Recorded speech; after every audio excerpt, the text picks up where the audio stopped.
Hello viewers, আসসালামু আলাইকুম। কেমন আছেন সবাই? আশা করছি সবাই ভালো আছেন। আমি Tauhidur Rahman Choyon, educational consultant from ডেজিডু প্রো বাংলাদেশ। আমি প্রতিদিনই আপনাদের কিছু না কিছু বিষয় জানানোর চেষ্টা করি, কিছু না কিছু ইনফরমেশন দেওয়ার ট্রাই করি, যে ইনফরমেশনগুলো অথেন্টিক হয় এবং আপনারা এটার উপর ভরসা করতে পারেন। আমি এ ধরনের ইনফরমেশনগুলোই শেয়ার করার ট্রাই করি। তো আজকে এ ধরনের একটা ইনফরমেশন নিয়ে এসেছি, যেটা জানার জন্য আগ্রহী মূলত স্টুডেন্টস, প্যারেন্টস সবাই। যারা চায়নায় উচ্চশিক্ষার জন্য যেতে আগ্রহী, মূলত সেসব স্টুডেন্ট এবং প্যারেন্টসরা এই বিষয়টা নিয়ে অনেক চিন্তিত থাকে এবং এই বিষয়টা নিয়ে তাদের অনেক প্রশ্ন থাকে, তাদের জানার অনেক কিছুই থাকে। তো আজকে সেই টপিকটাই নিয়ে আলোচনা করব আমরা। সো এখন বলি যে টপিকটা কি, আসলে এটা বলতে পারেন একটা হট টপিক। আজকে যে টপিকটা নিয়ে কথা বলবো সেটা হচ্ছে চায়নাতে পড়াশোনার সময় পার্ট টাইম কাজ লিগ্যাল নাকি শুধু এটা মিথ। আজকে আমরা এই বিষয়টা ক্লিয়ার হয়ে যাব। চায়না পড়াশোনার সময় পার্ট টাইম কাজ আসলে লিগ্যাল নাকি মিথ, আমরা আজকে এটা নিয়ে জানবো। আর আমি জানি সবাই আজকের এই টপিকটাই জানতে চায়, কিন্তু ক্লিয়ার করে আসলে কোথাও থেকে এর উত্তরগুলো পাওয়া যায় না। তো আজকে আমি বিষয়গুলো ক্লিয়ার করার চেষ্টা করব। প্রথমেই আমরা আলোচনা করি যে আসলে চায়না ল অনুযায়ী রিয়েলিটিটা কি। চায়নার ল অনুযায়ী যদি রিয়েলিটিটা আমরা চিন্তা করি, তাহলে এক্ষেত্রে আমাদের বলতে হয় যে চায়নায় পড়াশোনার পাশাপাশি পার্ট টাইম জবের জন্য প্রথমত কিছু কন্ডিশন থাকে। কিছু কন্ডিশন পূরণ করলে আপনি পার্ট টাইম জবটা লিগ্যালি করতে পারবেন। দেন আরেকটা ইম্পর্টেন্ট বিষয় যেটা থাকে সেটা হচ্ছে ইউনিভার্সিটি অ্যান্ড পিএসবি পারমিশন পেতে হয় আর কি। তো মূলত এই দুইটা জিনিস যদি আপনি ম্যানেজ বা অ্যারেঞ্জ করতে পারেন, তাহলে আপনি লিগ্যাল ওয়েতে চায়নায় পার্ট টাইম জব করতে পারবেন। তো প্রথমত হচ্ছে যে কিছু কন্ডিশন থাকে, আমি অবশ্যই কন্ডিশনগুলো বলবো পরবর্তীতে। কিছু কন্ডিশন পূরণ করতে হবে আপনাকে, এবং ইউনিভার্সিটি এবং পিএসবির পারমিশনটা পেতে হবে। এটা হলেই আপনি লিমিটেড পার্ট টাইম জব করতে পারবেন, যেগুলো আসলে লিগ্যাল। দেন তাহলে আমরা এখন আলোচনা করি যে লিগ্যাল পার্ট টাইম করতে আসলে কি লাগে, কি কি প্রয়োজন হয়। ওই যে বলেছিলাম যে কিছু কন্ডিশনস পূরণ করতে হয়, তো এখন আমরা সেই কন্ডিশনসগুলো নিয়ে আলোচনা করি। এখানে কন্ডিশনসগুলো যেগুলো থাকে, প্রথমত থাকে হচ্ছে ইউনিভার্সিটি অ্যাপ্রুভাল লেটার। আপনি পার্ট টাইম জব করবেন লিগ্যালি বা পার্ট টাইম কোনো কাজ করবেন, এটার জন্য ইউনিভার্সিটির অ্যাপ্রুভাল লেটারটা প্রয়োজন পড়বে। দ্বিতীয়ত যেটা প্রয়োজন পড়বে সেটা হচ্ছে লোকাল পুলিশ পারমিশন, হ্যাঁ, যেটাকে আমরা পিএসবি বলি। লোকাল পুলিশের পারমিশন লাগবে, সেটা হচ্ছে আপনার পার্ট টাইম জব বা কাজ করার জন্য। দেন আরেকটা যেটা মোস্ট ইম্পর্টেন্ট, সেটা হচ্ছে আপনি পার্ট টাইম জব বলতে যে আপনি অনবরত কাজ করতে পারবেন বা আনলিমিটেড আওয়ার্স, বিষয়টা এরকম না। আসলে লিমিটেড আওয়ার্সে আপনাকে কাজ করতে হবে। এটা বেসিক্যালি হয়ে থাকে যে ধরেন উইকলি 8 থেকে 10 ঘন্টা, উইকলি 8 to 10 আওয়ার্স আপনারা কাজ করার লিগালি পারমিশন পাবেন। আর এটা হচ্ছে ফিক্সড ওয়ার্ক প্লেস দরকার। হ্যাঁ, আপনি যত্রতত্র কাজ করতে পারবেন না, আজকে এখানে কালকে ওখানে এ ধরনের জবগুলো করতে পারবেন না। একটা নির্দিষ্ট আপনার ওয়ার্ক প্লেস থাকবে, যেই ওয়ার্ক প্লেসে আপনি ওই কাজ করবেন, ওয়ার্ক করবেন। এই মূলত এই 4টা জিনিস প্রয়োজন পড়ে। আমি আবার আপনাদেরকে রিমাইন্ড করে দিই, সেটা হচ্ছে ইউনিভার্সিটি অ্যাপ্রুভাল লেটার প্রয়োজন পড়ে, দেন হচ্ছে লোকাল পুলিশ পারমিশন, দেন হচ্ছে আপনার লিমিটেড আওয়ার্স আপনি কাজ করতে পারবেন, আরেকটা হচ্ছে ফিক্সড ওয়ার্ক প্লেস। এগুলোর বাইরে যেটা থাকে, যেমন ক্যাশ জব এবং অফ ক্যাম্পাস যে সিক্রেট জবগুলো আছে, এগুলো আসলে করতে পারবেন না, এগুলো ইলিগাল। হয়তো কোনো কারণে যদি আপনি এই কাজগুলো করতে গিয়ে ধরা পড়েন, তাহলে সেক্ষেত্রে আপনার জন্য এটা একটা আপনার ক্যারিয়ার যে প্রোগ্রামে আপনি পড়তে গেছেন, এটার জন্য একটা হুমকি স্বরূপ হয়ে দাঁড়াবে।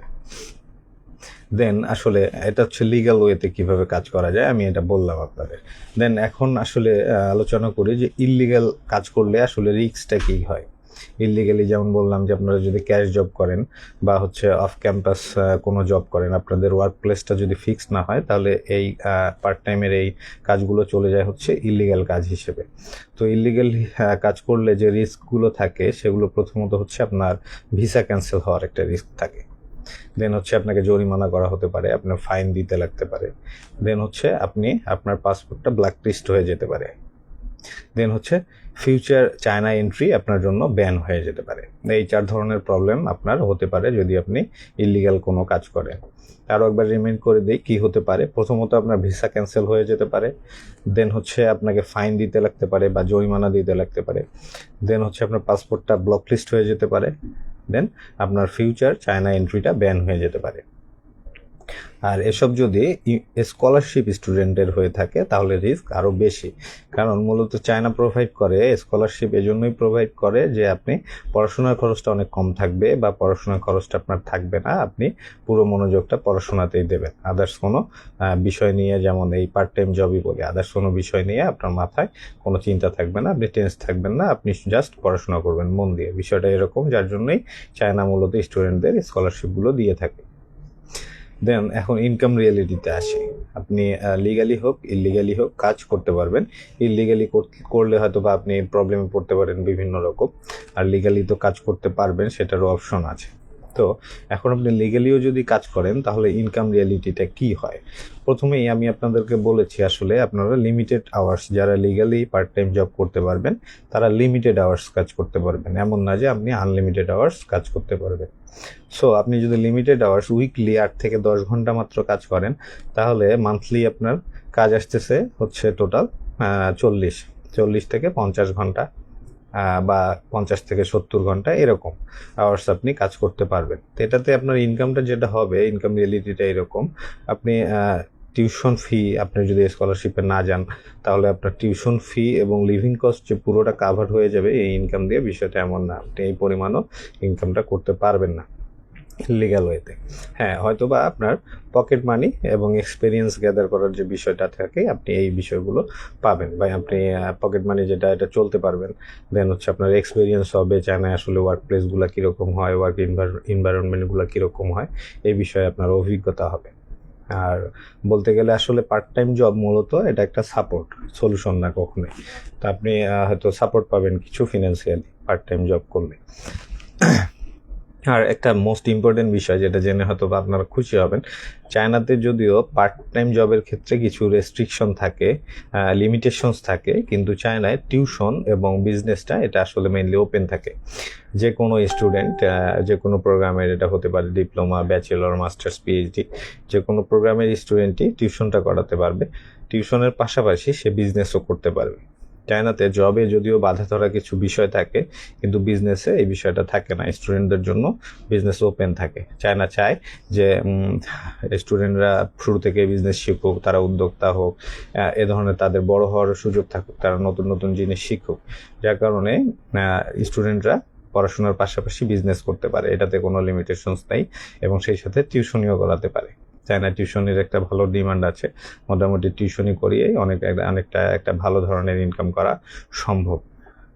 তবুও জনমুখে শোনা কিছু কথা আছে, হয়তো বা আপনি টিউশনি করিয়ে মোটামুটি 1 আওয়ার আপনি যদি ইংলিশ টিউশনি করান তাহলে 1 আওয়ার 300 RMB এরকম। যদিও এর থেকে কম বেশি হতে পারে, আসলে সিচুয়েশন অনুযায়ী আপনি কোন প্রভিন্সে থাকছেন, কোন সিটিতে থাকছেন, এগুলো অনেক কিছুর উপর ডিপেন্ড করে। তারপরেও বলতে পারি যে আপনারা টিউশনি করিয়ে মোটামুটি একটা ভালো ইনকাম করতে পারবেন। আর বিজনেস তো থাকছেই, বিজনেস আপনি যে কোনো সময় যে কোনো ধরনের লিগ্যাল বিজনেস আর কি করতে পারবেন, এটাতে কোনো প্রবলেম নেই। সো আশা করি যাদের প্রশ্ন থাকে যে চায়না আসলে পার্ট টাইম জব করা যায় কিনা, আমি নিজে খরচটা নিজে চালাতে পারবো কিনা, এই ইনকামটা করতে পারবো কিনা, আশা করি তাদেরকে আমি বিষয়টা ক্লিয়ার বুঝিয়ে দিতে পেরেছি যে আপনি ইনকাম করতে পারবেন, লিগ্যাল ওয়েতেও পারবেন, আবার লিগ্যাল ওয়েতে পার্ট টাইম জব ছাড়া আপনি আদার্স দুইভাবেও ইনকাম করতে পারবেন, টিউশনি এবং বিজনেস, এই দুইভাবেও আপনি ইনকাম করতে পারবেন। আশা করছি সবাই বিষয়টা ক্লিয়ার হয়ে গেছেন। আসলে চায়না যাওয়ার আগে লটা জানতে হবে, ওয়ার্কের জন্য যে আপনি পার্ট টাইম করতে চান, জব পে করে আপনি কিছু ইনকাম করতে চান, লগুলো জানতে হবে। ল না জানলে আসলে আপনার ড্রিমটাই নষ্ট হয়ে যেতে পারে। তো আশা করি সবাই বুঝতে পেরেছেন, সবাইকে আমি বোঝাতে পেরেছি। তারপরও যদি কারো কোনো কোয়েরিজ থাকে, কারো আরও কিছু জানার থাকে, প্রশ্ন থাকে, তাহলে অবশ্যই কমেন্ট বক্সে জানাবেন, অথবা আমাদের ডিজিডু প্রো বাংলাদেশ পেজে আপনারা মেসেজ করতে পারেন। আমাদের অভিজ্ঞ কনসালটেন্ট আছে যারা আপনাদের প্রশ্নগুলোর উত্তর দেবে এবং সঠিক ইনফরমেশন দিয়ে সহায়তা করার চেষ্টা করবে। তো সে পর্যন্ত ভালো থাকবেন সবাই। আজকে এই পর্যন্তই। আল্লাহ হাফেজ, আসসালামু আলাইকুম।